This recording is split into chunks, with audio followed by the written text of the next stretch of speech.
အားလုံးပဲမင်္ဂလာပါတင်ခုံနီးပြင် YouTube channel ရနဲ့ကြိုးဆိုပါရစေဒီပုံလေးကတော့အခုလက်ရှိကျွန်တော်လုပ်တဲ့Pullyရဲ့ design လေးဖြစ်ပါတယ်ဒါကျွန်တော်အသေးစိတ်တော့ရိုက်မပြတော့ဘူးပေါ့ကျွန်တော်ဒီမှာ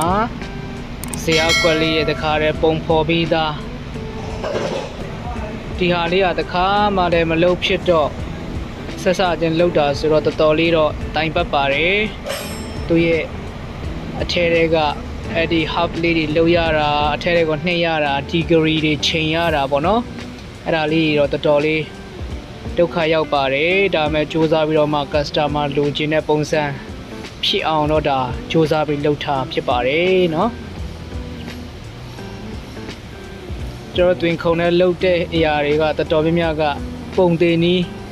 တိတ်မရှိပါဘူးเนาะ simple ကိုကြည့်ပြီးတော့မှပုံသူ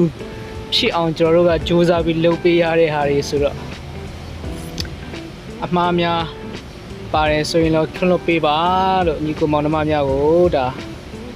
ပြောချင်ပါတယ်ကျွန်တော်တို့လည်းဆရာကြီးတော့မဟုတ်ပါဘူးเนาะ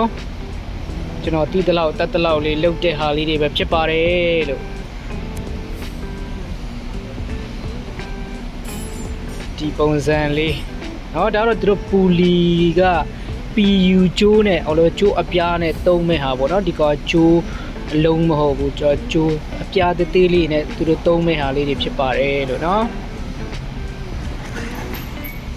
ကျွန်တော်ဗီဒီယိုလေးတွေပြန်တင်ပေးဖို့လုပ်နေပါတယ်ကျွန်တော်လည်းအလုံးများနေရတဲ့ဗီဒီယိုတွေမလုပ်ဖြစ်ဘူးညီကောင်မောင်နှမတွေကိုတွင်ခုံနီးပြန်ရတဲ့ပတ်သက်ပြီးတော့မျှဝေပေးဖို့အများကြီးရှိသေးတယ်နော်ကျွန်တော်ဗီဒီယိုလေးတွေကိုလည်းဝင်ပြီးကြည့်ပေးပါ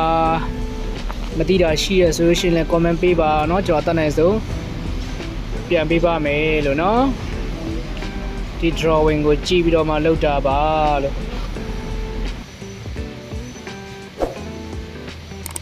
အားလုံးကိုကျေးဇူးတင်ပါတယ်ဗီဒီယိုနောက်ပြန်တင်တဲ့အခါမှာတွေ့မယ်เนาะအားလုံး bye bye